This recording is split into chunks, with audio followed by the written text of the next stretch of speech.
జై ఆంధ్రప్రదేశ్. అమ్మ దయ ఉంటే అన్నీ ఉన్నట్లే. ఈరోజు అమ్మ దయ ఉంది కాబట్టే రాష్ట్రాన్ని అభివృద్ధి పదంలో ముందుకు నడిపే నాయకుడు సింహాసనాన్ని అధిష్ఠించాడు.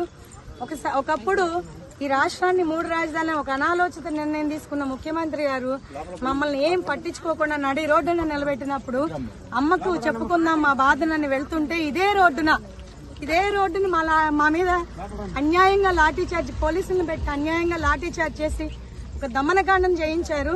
ఆ రోజు మా రక్తాన్ని కళ్ళ చూసింది వైసీపీ ప్రభుత్వం. ఇదే రోజు అమ్మ దయ ఉంది కాబట్టే, అమ్మ బిడ్డలు కాబట్టే ఆయన కూడా అమ్మ బిడ్డే ఒక అవకాశం ఇచ్చింది అమ్మ. ఈ 5 ఏళ్లలో తప్పుల్ని తెలుసుకొని మారుతాడేమోనని. అయినా ఎప్పటికీ మారక ఈ 5 సంవత్సరాలు రాష్ట్రాన్ని అంధకారంలో నిలబెట్టేశాడు. కాబట్టి అమ్మ ఎలా బుద్ధి చెప్పాలో అలా చెప్పింది.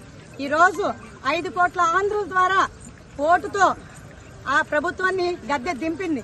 కాబట్టి వారందరికీ ధన్యవాదాలు తెలియజేసుకుంటూ, అలాగే ఇంకా రాష్ట్రాన్ని కాపాడినటువంటి ఈ ముగ్గురమ్మల మూల పుట్టమ్మ బెజవాడ కనకదుర్గమ్మ తల్లికి పాదయాత్రగా మేము కాలినడకన ఇంద్రకీలాద్రి చేరుకుని అమ్మవారికి ధన్యవాదాలు తెలియజేసుకుని మా శక్తి కొలది ఈ చీర సమర్పిస్తున్నాము.